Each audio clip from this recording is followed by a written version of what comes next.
Hi everyone, আপনাদের সবাইকে স্বাগতম আমাদের এই চ্যানেলে। আজকে আমরা এমন একটি নাটকের গল্প বলবো যেখানে একজন গরিব সহজ সরল ছেলে একজন কোটিপতি নারীর হৃদয় জয় করে নেয়। শুধু টাকা দিয়ে না, শুধু চেহারা দিয়ে না, বরং ভালোবাসা, বিশ্বাস আর এক অসাধারণ কৌশল দিয়ে। গল্পের শেষ 2 মিনিট দেখলে আপনার চোখ কপালে উঠে যাবে।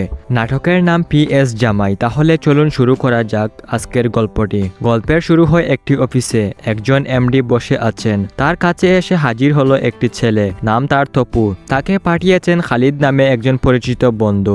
MD জিজ্ঞেস করলেন পড়াশোনা কত দূর। তপু বুক ফুলিয়ে জবাব দিল, BA pass sir, first class. তারপর MD জিজ্ঞেস করলেন তুমি কি করতে চাও। তপু যা বলল সেটা শুনে MDও থমকে গেলেন। তপু বলতে থাকে, স্যার, জুতা সেলাই থেকে কাঁথা সেলাই, ভদ্র থেকে দুষ্টু আচরণ, সহজ থেকে কঠিন কাজ, যে কোনো জায়গায় যে কোনো কাজ করতে পারি স্যার। MD স্যার হাসলেন, বললেন, বাহ, তুমি তো বেশ ছন্দ মিলিয়ে কথা বলো। তারপর পরিবারের কথা জিজ্ঞেস করলেন। তপু মাথা নিচু করে বলল, বাবা মা মারা গেছেন স্যার, কেউ বেঁচে নেই, আমি একাই। MD জিজ্ঞেস করলেন, বিয়ে করনি কেন। তপু একটু হেসে উঠল, স্যার, এই এতিম পুলার লগে মাইয়া দিব খেডা, পার্মানেন্ট ইনকামও নাই। MD বললেন, চাকরি হলে বিয়েটাও করে ফেলো, বয়স হয়েছে তো অনেক। এবার দৃশ্য বদলায়। আমরা দেখতে পাই নীলিমাকে। সে একজন সফল ব্যবসায়ী, কোটিপতিও বটে, কিন্তু জীবনে একা চলা একজন নারী। বিয়ের 6 মাস পর তার স্বামী মারা যান। তার ফুফার সাথে কথা হচ্ছে। ফুফা বললেন, একজন সিঙ্গেল মাদারের জন্য এই সমাজটা একদমই সুইটেবল না, তোমার এখনই বিয়ে করা উচিত নীলিমা। নীলিমা দীর্ঘশ্বাস ফেলে বলল, পারফেক্ট পাত্র পাচ্ছি না ফুফা।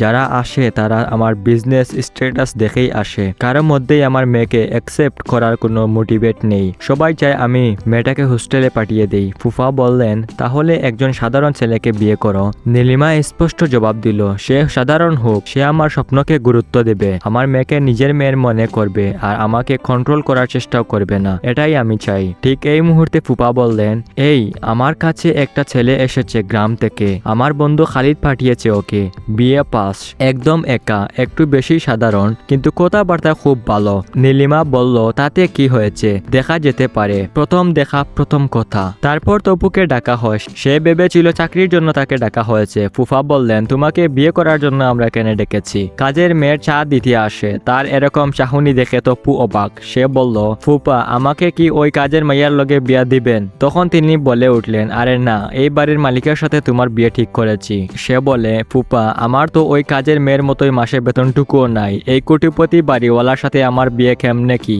তপু উঠে যেতে চাইল। সে অপমানিত হওয়ার আগেই চলে যেতে চাইছে, কিন্তু ফুপা তাকে থামালেন। এরপর সামনাসামনি হলো তপু আর নীলিমা। নীলিমা এসে জিজ্ঞেস করলো, পরিবারে তোমার কে কে আছে। তপু যা বলল সেটা শুনে যে কোনো মানুষই থমকে যাবে। বলল, বাবা মারা গেছেন 20 বছর 3 মাস 21 দিন, আর মা 5 বছর 1 দিন। গতকালকে মায়ের মৃত্যুবার্ষিকী ছিল। সে শুধু বলেনি, সে প্রতিটা দিন গুনেছে, কারণ বাবা মাই ছিল তার পৃথিবী। দেন নীলিমা জিজ্ঞেস করলো, তোমার জীবনের এইম কি, তুমি কি করতে চাও। তপু বলল, আমার নিজের জীবনের সেরকম কোনো এইম নেই, বেঁচে আছি এটাই তো অনেক বড়। মানুষের জন্য কিছু করতে পারলে ভালো লাগে, বাবা মায়ের জন্য তো কিছু করতে পারিনি। তারপর নীলিমা তপুর কাছে নিজের গল্পটা বলতে লাগলো। স্বামী মারা গেছেন যখন সে 6 মাসের গর্ভবতী ছিল।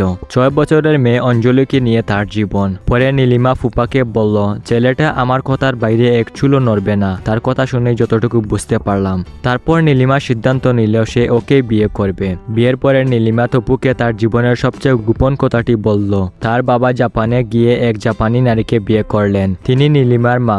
পরে বাবা দেশে ফিরে এলেন। তার মা এই দেশে থাকতে রাজি হলেন না। মা জাপানে ফিরে গেলেন। নীলিমা রয়ে গেল বাংলাদেশে বাবার সাথে এই মাটিতেই।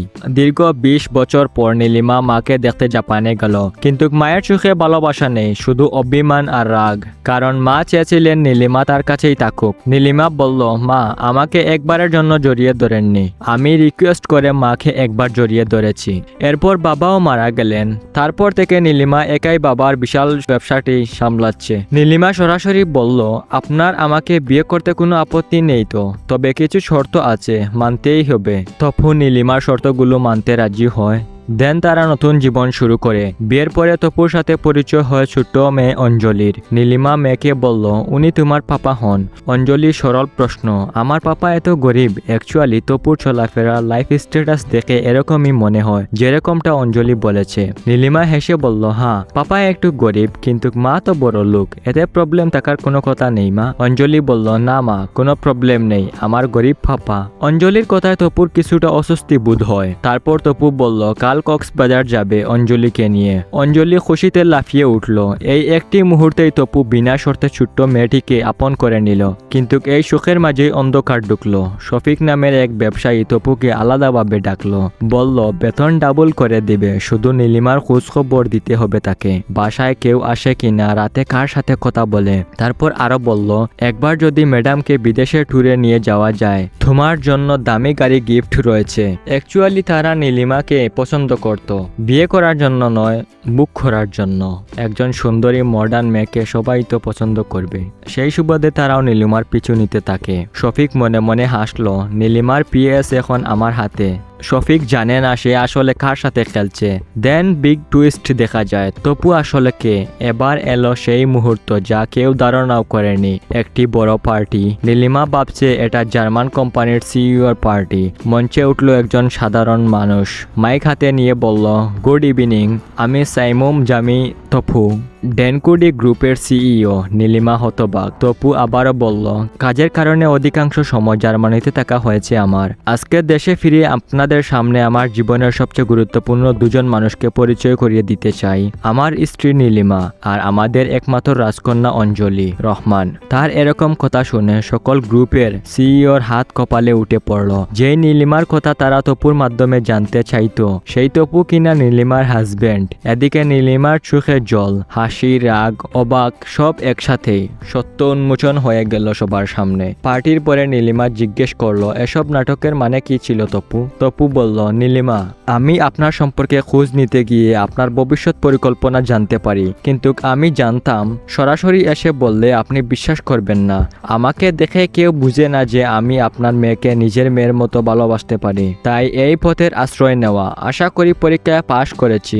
দেন নীলিমার দিকে ফিরে বলল, আশা করি বুঝতে পারছেন, এছাড়া আমার কোনো উপায় ছিল না। আপনাকে বোঝানোর ইচ্ছে ছিল যে আপনি আমার নীলকান্তমণি। নীলিমা একটু ভাব নিয়ে বলল, আপনি চলনার আশ্রয় নিয়েছেন, তাই আজকে আপনাকে পানিশমেন্ট পেতেই হবে। আমি খাটে ঘুমাবো আর আপনি নিচে ঘুমাবেন। তপু বলল, সিরিয়াসলি? নীলিমা দৃঢ়ভাবে বলল, হ্যাঁ, খবরদার উপরে ওঠার চেষ্টা করবেন না। তপু মুচকি হাসলো।